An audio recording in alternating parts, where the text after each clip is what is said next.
Welcome everyone. Yeah, can you hear me? Cool. Yeah, so welcome everyone to our Launchpad panel, where we will be discussing universal design and how it can and has shaped the postgrad journey of our three wonderful panelists here. So sitting in front of you today are three of the 8 Launchpad ambassadors. So we recruited them last year, but the Launchpad ambassadors are PhD and master's students with disabilities who talk about their lived experience. And starting introductions from my left, we have Hazrizal. You can kick us off with introductions. Yes, hello everyone. Thanks, Nicole. My name is Hazrizal, and I'm a master's student. Just finished my study in Trinity College Dublin in education, diversity and inclusion. Perfect. Leah? Hi everyone, my name is Leah and I am a deaf final year PhD student studying infection biology with a focus on viruses. Hi everyone, I'm Siobhan. Sorry, I'm Siobhan, and I'm a PhD student in organisational psychology at DCU Business School. So I have a chronic pain condition amongst a couple of other autoimmune illnesses. So I started my postgraduate journey back in 2017. So I've come a full spectrum of postgraduate and disabled experience. And for those of you that don't know, I'm Nicole and I am the coordinator of the Launchpad project. So starting with you, Hazrizal, could you give me an example of how universal design has helped you on your postgrad journey? Right.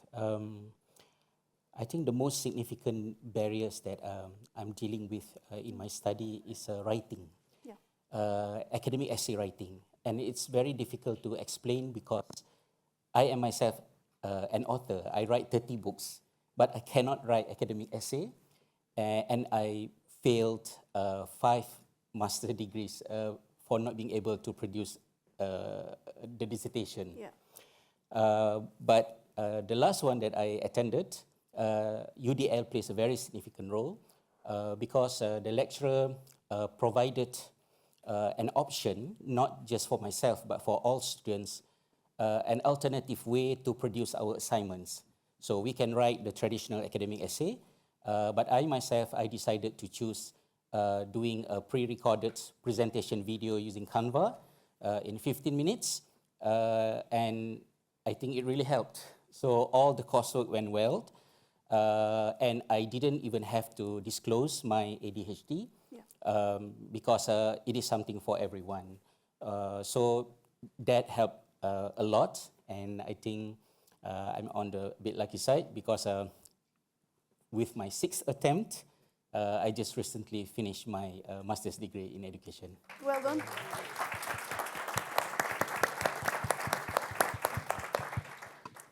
I think that point around the disclosure, I don't think that's been really talked about today, but not having to disclose that you have a disability is a huge part of UDL. It gets rid of that, I suppose, the medical barrier to having to look for support. If UDL is rolled out, you don't need to tell someone you have a disability, it's just automatically there. So Leah, I have the same question for you. So how has universal design, how has it helped you on your postgrad journey? So as I mentioned, I'm deaf, so I use Irish Sign Language interpreters for my lectures in college.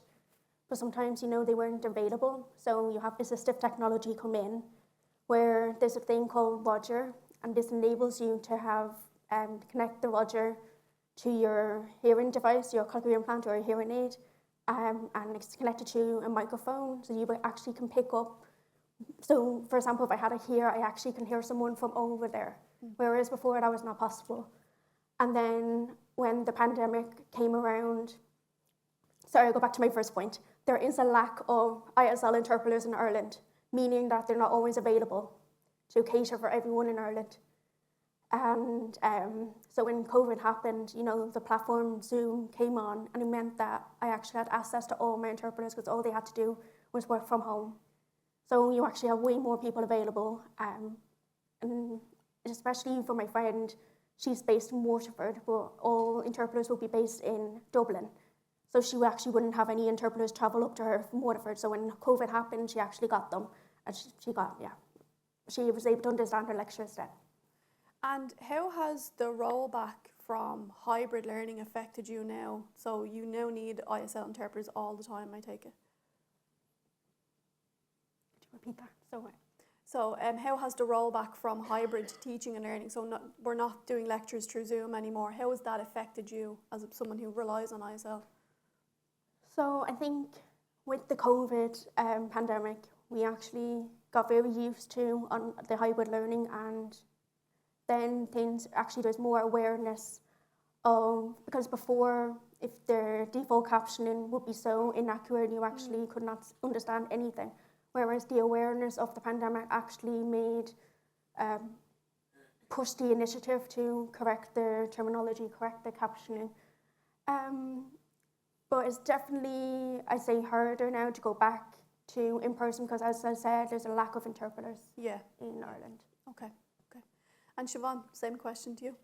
I'm going to kind of echo Leah, because for different reasons, I found that the access to Zoom, the access to hybrid classes made things immeasurably better for me. I look fine, but I have a chronic pain condition. At the time when COVID started, I deteriorated quite a lot and was losing power on my left-hand side. So it made travelling to lectures, attending lectures, really, really, really difficult. COVID happened. I also have an underlying rare lung condition. So initially it was very scary, and then all of the extra technology came out, and it was brilliant because we could still attend lectures. And for me, it was particularly really good because I was able to attend lectures. I wasn't afraid of, catching a cold. Even could have given me pneumonia at the time. But also I could get up, I could move around. Or if I was too tired, I could stay in bed and still attend lectures and still produce. That was when I was doing my master's. Then I ended up going into doing a PhD. So I think having hybrid, having access to remote attendance has been brilliant. And for me as well, it meant I ended up being able to attend conferences, international conferences that I wouldn't have been able to at the time. And it gave me great opportunities in being able to collaborate with people internationally. So hybrid is the way to go, I feel, for everyone, so that they don't have to disclose. Yeah, and to reiterate on that point, I think it should be an option to have hybrid learning and in-person learning, so that the option is available for everyone. So. And so how has once again, same question I asked Leah, how has the rollback from that kind of hybrid learning affected you now on your PhD journey? In the PhD journey, I had come in contact with lecturers who didn't know me and were not aware of the different physical challenges that I had. And so the rollback was that maybe there was one particular person who wanted me to attend the lectures and wouldn't accept that I wasn't going to attend the lectures all the time. It was almost like I had to prove why, because on my good days when I'm out and about, I look fine. So it was very hard. And so it was kind of like, it was interesting having to negotiate that again after not having to negotiate it for quite a while because I was spoiled. yeah, pretty much we were spoiled in a sense with hybrid learning, So just moving on to another question then. So starting with Siobhan, we'll start with you this time. Could you give me an example of how universal design could help you on your postgrad journey? I think, and for everybody, I think if you've done any kind of PhD or long lectures, the seating is an issue. If you have a full day of sitting in chairs that aren't like comfortable or ergonomic, they have a huge knock-on effect on your pain levels. They have a huge knock-on effect on your meds levels, and it's like an extra layer of labour to have to try and figure all of that out and factor it out, and then factor out that you might need an entire rest day the next day. So even if there was access to more ergonomic seating or seating that could be adjustable, or even, allowing for more movement breaks, allowing for people to attend remotely without having to actually disclose why they need to attend remotely. I've been a carer in the past. And, even if I didn't have a physical reason to not be there, maybe I have a caring responsibility and I still want to get my education. Yeah, exactly, yeah. And is there any other aspects of like the physical campus that would affect you? I think even things like temperature, Yeah, which is a really simple one, but I was in a lecture and it was freezing. It was absolutely freezing. Okay. And I was coming out of this lecture every like week.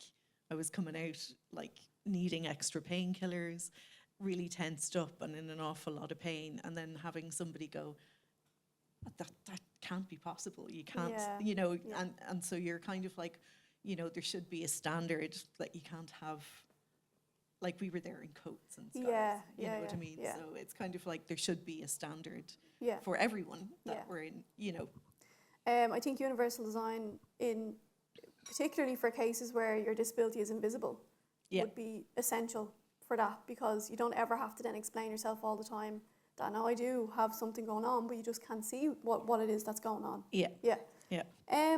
Great. So Hajjal, I have the same question for you. So how, like, could you give an example of how universal design could help you on your postgrad journey?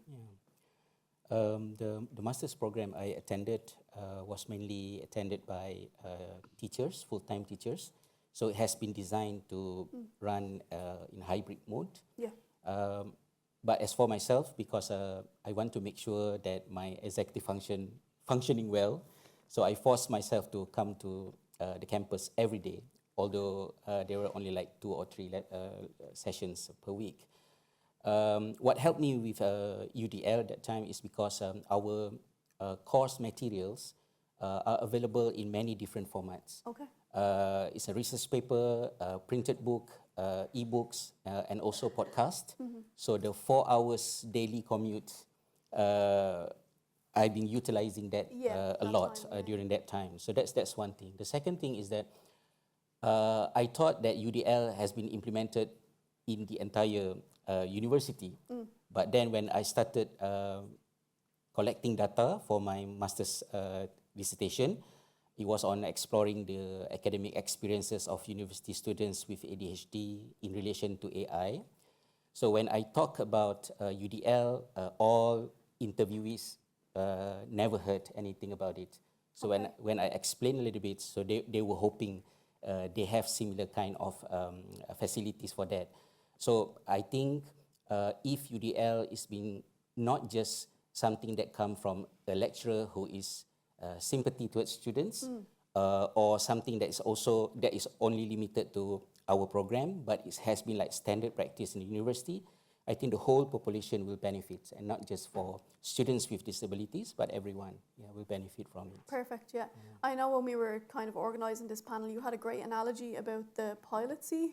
Do you want to tell people about that analogy? Yeah, sometimes it's quite difficult for people to actually get the point why UDL is really effective.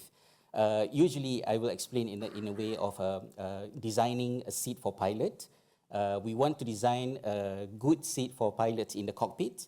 So we measure the heights of 500 pilots, and then we see the average, and then we build the seat based on that average. And immediately, majority pilots cannot fit into it because either they are too high or they are too short for that. So the alternative or the better way is to make the seat redesign to make it more flexible. And our education system at tertiary level and also at school level is always based on standard, based on average, and that creates barrier. Yeah. And I, as a teacher myself, after experiencing how UDL really helped me with my study, I want to advocate as much as possible for UDL to be implemented in all educational levels. Yeah, absolutely, yeah. And Leah, I have the same question for you. So could you give me an example of how universal design could help you on your postgrad journey? Yeah, so so I'm listening on watching the interpreter sign. It can get very tiring just watching the sign language all the time. And because I can hear as well, the time delay between listening and then watching the interpreter sometimes get confusing. And then for the Zoom to have accurate captioning by default, rather than me having to assess and repeatedly ask. Another thing I would really love to see and how it could have helped was if, the likes of my colleagues or lecturers were given disability awareness training, just to help understand what does and what does not help, so that you don't have to explain yourself every time about the culture, about understanding what you need. Another thing would be for lecturers to be recorded in real time, so that, because I cannot take notes because I'm watching the interpreter, I do miss on what I'm writing on, and I do miss sometimes the core concept. So if the lectures were recorded in real time, I can actually go back to it and revisit at a later time, and that can actually be used for my study and actually is more efficient then. Fantastic. Is it really fatiguing to be watching? I know, because a typical student in a lecture isn't paying attention the whole time during a lecture. So is it really fatiguing for you to be having to constantly focus on an ISL interpreter the entire time? Yeah, it's very, very tiring. Yeah. And that's what, as well, with Siobhan's point, a moving break will actually help a lot. And it's actually normal standard for you to have more than one interpreter for a 15-minute class, but because of the lack of interpreters, it means that interpreters like Dawn here actually has to interpret for the full hour. Or in my case, when I was doing science, it would be a 3-hour practical. She would have no help. So she will be very tired, I will be very tired. And as well, there's not many deaf scientists, for lack of a better word. And so the glossary for sign language is actually not developed yet for science. So it means then there's extra work placed on the interpreter and myself to be like, okay, what's this word? And then because that word will come up in a lecture, we actually miss what the lecturer has said because we need to decide on a sign that's going to be consistent. So, yeah. Yeah, great. So I know we've just talked about lots of ways in which UD could help you all, but just to begin sort of wrapping up, if you could give me, if you could only implement one aspect of universal design, what would it be and why? And Hajrazal, I think we'll start with you this time. Yeah, I think suffered from 5 unsuccessful attempts. I suffered a lot with imposter syndrome, inferiority complex, because I don't feel I'm smart enough. Okay. Despite whatever background I had earlier in my school level of study. So rather than just an option for assignments, I would love to see UDL being implemented at producing a master's dissertation and PhD dissertation. I know there is a slow movement heading towards that, because I always remember what my lecturer said in the first class I had in Trinity. She said, we are not assessing your format, we are assessing your content.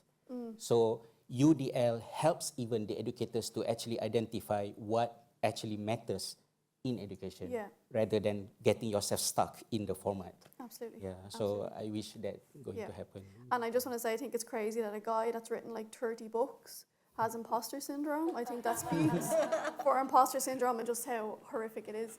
And Siobhan, I have the same question for you. Like, if you had to implement one thing, if you could only implement one thing from UD, what would it be? I've spoken to you about this before, that I do believe it's more of a systemic issue, that there needs to be better contact between disability services and lecturers, the disability training, that people need to understand that as great as they are, people have internalized disableism or ableism. And also that people are not necessarily, they don't want to register as disabled. So why aren't we just making it a level playing field so people can access and have an easier journey rather than having to register themselves? Yeah, in that ideal world, that would be it. And Leah, finally, the same question to you. So if you could only implement one aspect of UD, what would it be and why? So one thing I would love to have implemented, and it would have to be if the lecturers are comfortable. Okay. Because I would love, if I was in a lecture and my interpreter's there, I would love to have the lecture being live recorded or on my phone or something. Because if I can see the lecturer and the board and my interpreter, Yes. I can actually pause it at different times. Okay. So if the lecturer is saying something, I can focus on my interpreter, and then if the lecturer is pointing to something on the board, I can pause it, go to the board. Whereas all of that happening in real time is actually, can be a lot. So then if I was able to record in real time all of that lectures, that's what I mean, lectures will have to be comfortable being recorded. Yes. Yeah. Of course. Yeah. And then that means then I can go home, revisit in my own time, rewatch the videos.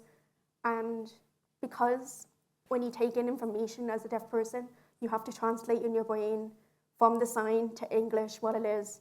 It actually can be more tiring and actually leads you to not understand the concept and actually forget about it much quicker. Okay. So you do need to revisit things. Yes. More. Yeah, and at a later time, especially when you revisit, like, you know, in a library or at home, you're at the comfort of your own space. You're not worried about, you know, other people watching. So. Yeah.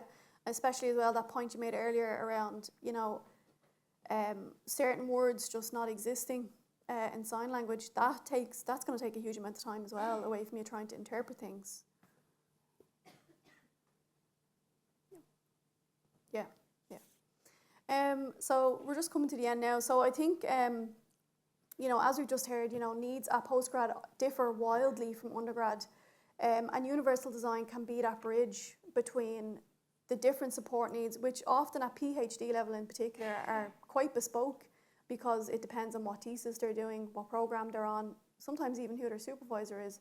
So that rollout of universal design would just kind of help paste over those gaps essentially and make a much smoother journey for these people. But yeah, so we're just coming to the end now. Sorry, my index cards are mixed up now. But fantastic. So that just about wraps us up. And because it's not easy being the last session before our drinks reception, I would like to give a big round of applause to each of our panelists.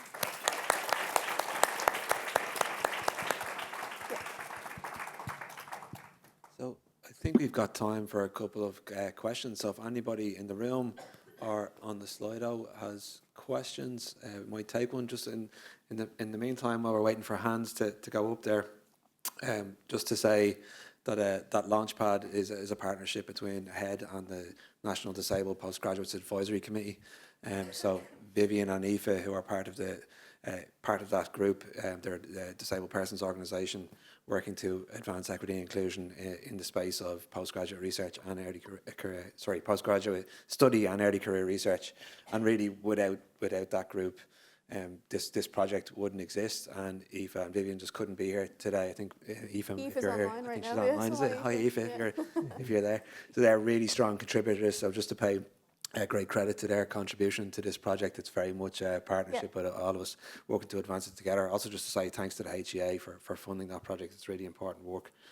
Just on a personal level, I'd love to thank the ambassadors myself.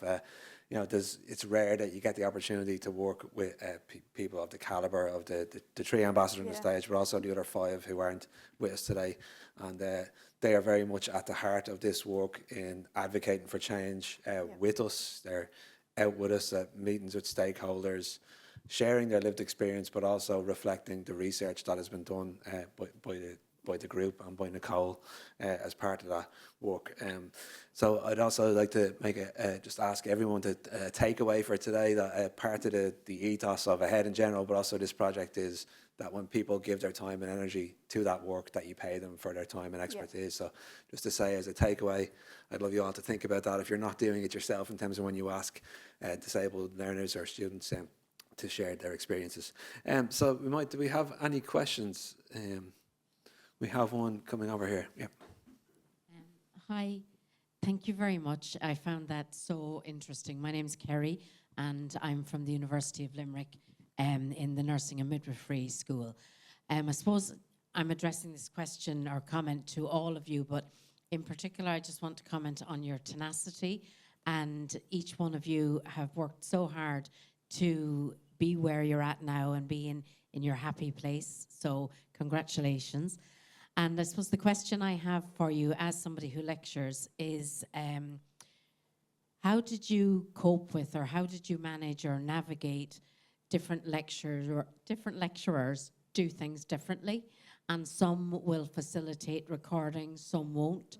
And from, say, a clinical skills perspective, or when you're being taught hard skills rather than soft skill, you know, how did you navigate that, and how can we as educators improve the experience for our students in that relationship, I suppose? Do any of you have any experience in having to record a lecture? Leah? A big thing would be, in my case, different accents from different lecturers. So the interpreter actually could not follow sometimes, and there's specific words they said. So, you know, that was difficult sometimes. And you'd actually have to pause the class to ask the lecturer every time, what's the word you said, what's the word you said, which can cause disruption. I forgot my point for the other one. What was the question? Just like, how did you overcome like having to get past lecturers who maybe weren't comfortable with lectures being recorded? Yes. So in UCD, I was based in UCD. For the first 2 years, you do general science. So you actually have a big group of people, like 300, 400 people. And then in third year, you become specialized. So my specialization was microbiology. So then you actually have the same lecturers for third year and fourth year, but they're likes of first and second year where people don't really know you. Unfortunately, you had to advocate. So to navigate that, you had to advocate.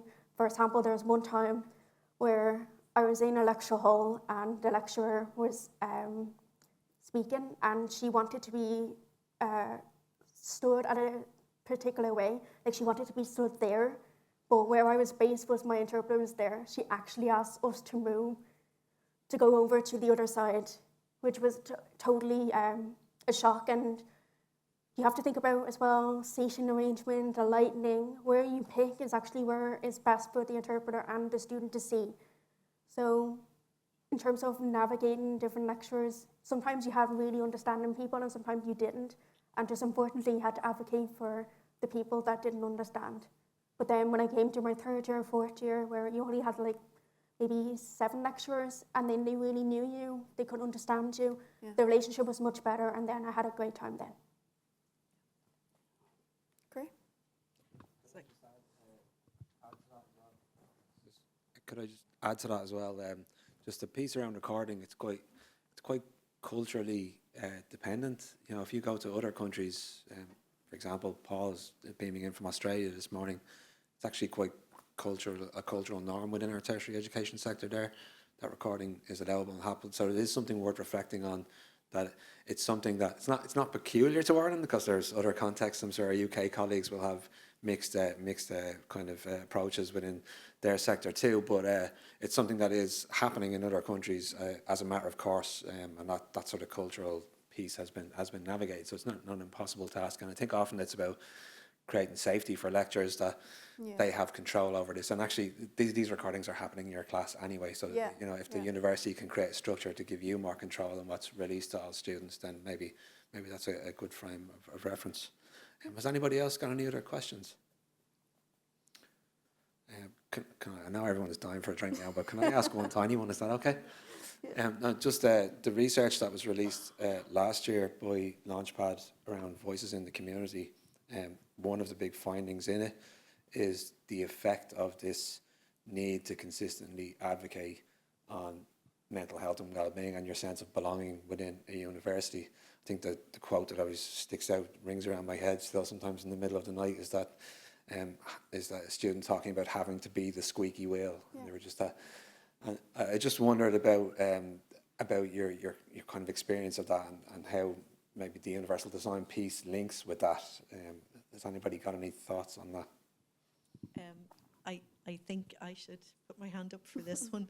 I'm in a business school, and there aren't really any disabled people in the business school at all. And so I'm also, previous to my academic career, I was a fundraiser and I worked for a human rights organisation, so I was quite used to campaigning. But there's also the element of when you're campaigning for yourself on your own, and also that you're asked to be an advocate without your consent. So your approach, so there may be times when I need to stand up and move around during a lecture just because I'm exhausted, I'm tired, or I'm in pain, and I just need that minute. And you'll have a lecturer approaching you, asking you to talk to them during that minute about disability and what could be done better. And it's like, I'm quite happy to do that. But if I'm standing up in the middle of a lecture and I'm in pain, I don't want to do it then, do you know? So I do think, thankfully, we have Launchpad now and the ambassador. So it's lovely to have the solidarity. And Nicole did a really, really good job with all of the people that she chose. We all get on really well. I've never been in a training that was just so good and easy and respectful. And it was a 2-day training as well, you know? Yeah. So I really, really do appreciate what you guys have done. And I think maybe Launchpad need to do that everywhere. Absolutely. Yeah. Any more thoughts, Haswell? Do you have any thoughts on having to be an advocate for yourself? Maybe one small thing I would like to add. Because of the technology that we have nowadays, preparing materials and like making UDL doable as an option is so much easier now. As for myself, although I decided not to write the academic essay in writing form, after I submitted my video, I transcribed the video, and then I organized it, and I got my academic essay from that video. Yeah. So video first, and then the essay comes a bit later. Yeah. And then to change it into audio and etc. There are so many technologies that can help. What is required is for both students and educators to see that we are not like compromising on academic integrity or anything like that, but we are focusing on what actually matters, the students' understanding, the analysis, the findings and the benefits. So I hoped, although my first journey was 20 years ago, I spent 20 years to get a master's degree and finally got it at the age of 51. I say it's never too late. No. Is this just the right time for technology, for culture and awareness to come together and to make it happen for everyone? Absolutely. Yeah. Universal design helping us to focus on what matters. I think we'll leave the last words to Rizal. So I just wanted to actually, well, let's give a proper round of applause to these guys first before I do the comment.